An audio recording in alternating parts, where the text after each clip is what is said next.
ಪರ ವಿರೋಧದ ಮಧ್ಯೆಯೇ ರಾಜ್ಯ ಸರ್ಕಾರ ಜಾತಿ ಜನಗಣತಿಗೆ ಚಾಲನೆಯನ್ನು ನೀಡಿದೆ. ಆದರೆ ಜಾತಿ ಜನಗಣತಿ ಸಮೀಕ್ಷೆಯನ್ನು ಮಾಡತಕ್ಕಂಥ ಶಿಕ್ಷಕರಿಗೆ ಇನ್ನಿಲ್ಲದ ಸಮಸ್ಯೆ ಉಂಟಾಗಿರುವಂಥದ್ದು. ಈಗಾಗಲೇ OTP ಸಮಸ್ಯೆ ಆಗಿರ್ಬೋದು ಅಥವಾ ಆ್ಯಪ್ ಸಮಸ್ಯೆ ಆಗಿರ್ಬೋದು, ಆ ಸಮೀಕ್ಷಾ ಕಾರ್ಯಕ್ಕೆ ಅಡೆತಡೆಗಳಾಗ್ತಿರೋದಕ್ಕೆ ಶಿಕ್ಷಕರು ಬೇಸರಗೊಂಡು ಇಂದು ತಮ್ಮ ಕಾರ್ಯಕ್ಕೆ ಸಮೀಕ್ಷಾ ಕಾರ್ಯಕ್ಕೆ ಗೈರು ಹಾಜರಿ ಆಗುವ ಮೂಲಕ ತಮ್ಮ ಆಕ್ರೋಶವನ್ನು ಹೊರಹಾಕಿರ್ತಕ್ಕಂಥದ್ದು. ಅದರ ಬಗ್ಗೆ ಈಗಾಗಲೇ ಅವರು ಜಿಲ್ಲಾಡಳಿತ ಭವನದ ಎದುರು ತಮ್ಮ ಆಕ್ರೋಶವನ್ನು ಹೊರಹಾಕಿ ಈ ಸಮೀಕ್ಷಾ ಕಾರ್ಯದಲ್ಲಿ ತಾಂತ್ರಿಕ ದೋಷಗಳಿವೆ, ಅವುಗಳನ್ನ ಸರಿ ಮಾಡಿ, ಇಲ್ಲವೇ ನಮ್ಮ ಶಾಲೆಗೆ ಬಿಟ್ಟು ಬಿಡಿ ಅನ್ನುವಂತ ಒಂದು ಆಗ್ರಹವನ್ನ ಮಾಡ್ತಾ ಇರ್ತಕ್ಕಂಥದ್ದು. ಇದರ ಬಗ್ಗೆ ಸಾಕಷ್ಟು ಶಿಕ್ಷಕರು ಬೇಸರಗೊಂಡಿರ್ತಕ್ಕಂಥದ್ದು. ಸಮೀಕ್ಷಾ ಕಾರ್ಯದಲ್ಲಿ ಆ್ಯಪ್ ಡೌನ್ಲೋಡ್ ಆಗಿರ್ಬೋದು ಅಥವಾ OTP ಸಮಸ್ಯೆ ಆಗಿರ್ಬೋದು, DHSC ನಂಬರ್ ಆಗಿರ್ಬೋದು, ಈ ರೀತಿಯಾದಂಥ ಅನೇಕ ತಾಂತ್ರಿಕ ಸಮಸ್ಯೆಗಳಿಂದ ಈ ಶಿಕ್ಷಕರು ಬೇಸರಗೊಂಡು ಇವತ್ತಿನ ಸಮೀಕ್ಷಾ ಕಾರ್ಯಕ್ಕೆ ಗೈರಾಗುವ ಮೂಲಕ ತಮ್ಮ ಆಕ್ರೋಶವನ್ನು ಹೊರಹಾಕಿದ್ದಾರೆ. ಇದ್ರ ಬಗ್ಗೆ ಮಾತಾಡಿಸ್ಲಿಕ್ಕೆ ಸ್ವತಃ ಶಿಕ್ಷಕರು ಏನ್ ಹೇಳ್ತಾರೆ ಅಂತ ಕೇಳೋಣ.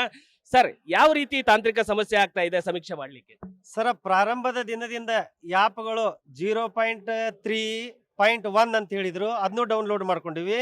0.3.2 ಅಂದ್ರು, 0.3.3 ಅಂದ್ರು, ಇವತ್ತು 4 ಬಂದದ.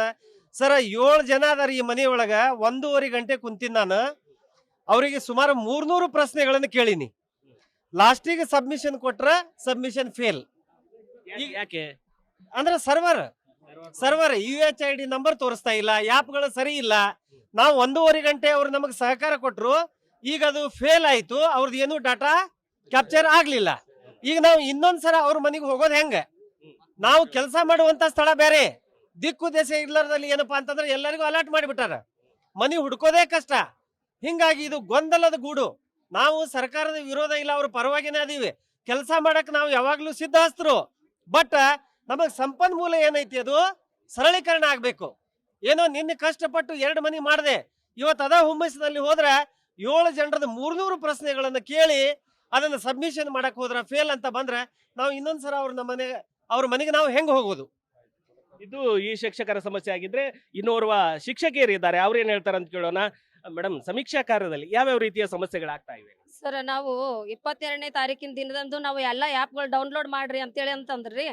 ನಾವು ಆಧಾರ್ ಫೇಸ್ ವೆರಿಫಿಕೇಶನ್, ಆಮೇಲೆ ಪೃಥ ಆ್ಯಪ್, ಸಮೀಕ್ಷೆ ಆ್ಯಪ್ 3 ಆ್ಯಪ್ ಡೌನ್ಲೋಡ್ ಮಾಡ್ಕೊಂಡ್ವಿ. ಅವತ್ತೊಂದು ದಿನ ಪೂರ್ತಿ ಬರೀ ಆ್ಯಪ್ ಡೌನ್ಲೋಡ್ ಮಾಡ್ಕೊಳಕಾಯ್ತು.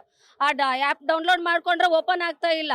ಓಪನ್ ಆಗಲಿಲ್ಲ. ನಿನ್ನೆ ಪೂರ್ತಿ ನಾವು ಏನು ಮಾಡಿದ್ವಿ, ಪದೇ ಅದನ್ನ ಏನು ಮಾಡ್ಬಿಡಿ, ಲಾಗೌಟ್ ಮಾಡಿರಿ, ಲಾಗಿನ್ ಮಾಡ್ಕೋರಿ, ಲಾಗಿನ್ ಮಾಡ್ಕೋರಿ ಅಂದ್ರೆ ಒಂದು 20 ಸಲ ಲಾಗಿನ್ ಆದ್ರೆ ರಾತ್ರಿ 10:30 11 ಗಂಟೆಗೆ ಅದು ಲಾಗಿನ್ ಆಗೈತ್ರಿ.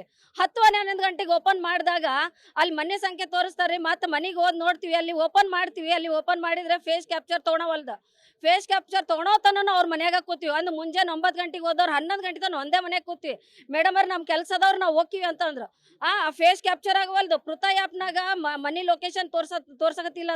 ಅದು ಗಿರಣಿದು, ಆಮೇಲೆ ಪೆಟ್ರೋಲ್ ಪಂಪ್, ಹೊಳಿ, ಕೇರಿ ಇಂಥವು ತೋರಿಸಿದ್ರೆ ಎಲ್ಲಿ ಹುಡ್ಕಾಡ್ಕೊತ ಹೋಗ್ಬೇಕು?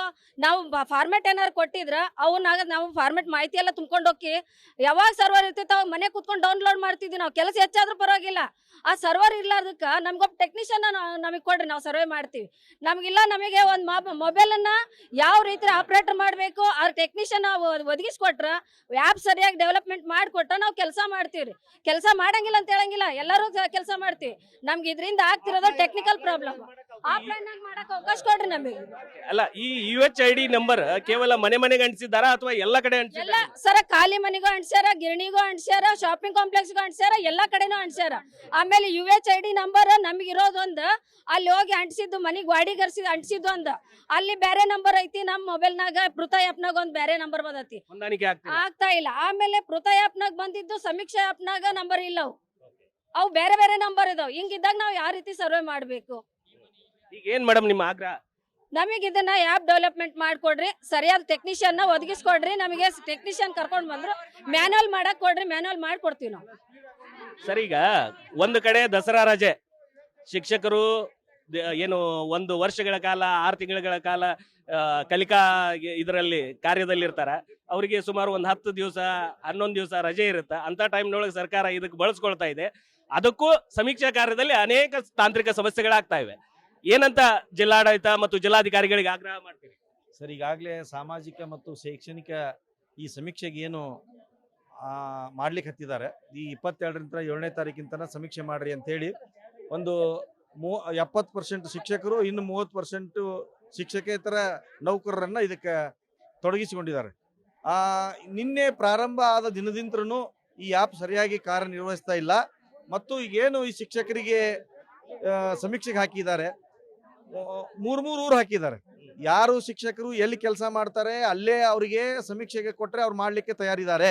ಆದರೆ ಆ ಏರಿಯಾ ಬಿಟ್ಟು ಮತ್ತೊಂದು ಏರಿಯಾಕ್ಕೆ ಇವ್ರನ್ನ ಸಮೀಕ್ಷೆಗೆ ಹಾಕಿರೋದ್ರಿಂದ ಮತ್ತು ಈ ಆ್ಯಪ್ ಸರಿಯಾಗಿ ಕಾರ್ಯನಿರ್ವಹಣೆ ಮಾಡದೇ ಇರೋದ್ರಿಂದ ಮತ್ತು ಈಗ ಹೆಚ್ಚಿಗೆ ಒಬ್ಬ ಶಿಕ್ಷಕರು 70 ಮನೆಗಳನ್ನು ಸಮೀಕ್ಷೆ ಮಾಡಬಹುದು. ಇವರು 720 ಸಮೀಕ್ಷೆ ಮಾಡ್ಲಿಕ್ಕೆ ಹಾಕಿದ್ದಾರೆ. ಅದು ಆಗದೇ ಇರುವಂತ ಕೆಲಸ. ಒಂದು ಮನೆಯಲ್ಲಿ ಹೋದ್ರೆ 2-3 ತಾಸು ಕುಂದಿರುವಂತ ಒಂದು ಇದು ಐತಿ ಅಂತ ಹೇಳಿ ನಮ್ಮ ಶಿಕ್ಷಕರ ಸಂಘಟನೆಯವರು ಇವತ್ತು ಜಿಲ್ಲಾಧಿಕಾರಿಗಳ ಮನವಿ ಕೊಟ್ಟಿದ್ದೀವಿ. ಆ ಮನವಿಯನ್ನ ಪರಿಗಣನೆ ಮಾಡಿದಂತ ಜಿಲ್ಲಾಡಳಿತ ಇವತ್ತ ನಾಳೆ ಇದನ್ನ ನಾವು ಪರಿಹರಿಸ್ತೇವೆ, ಸಮೀಕ್ಷೆ ಕಾರ್ಯವನ್ನ ಮುಂದುವರಿಸ್ರಿ ಅಂತ ಹೇಳಿದ್ದಾರೆ. ಸಮೀಕ್ಷೆ ಕಾರ್ಯ ಮುಂದುವರಿಸಲಿಕ್ಕೆ ನಮ್ಮ ನೌಕರರು ಯಾರೂ ಬೇಡ ಅಂತ ಇಲ್ಲ.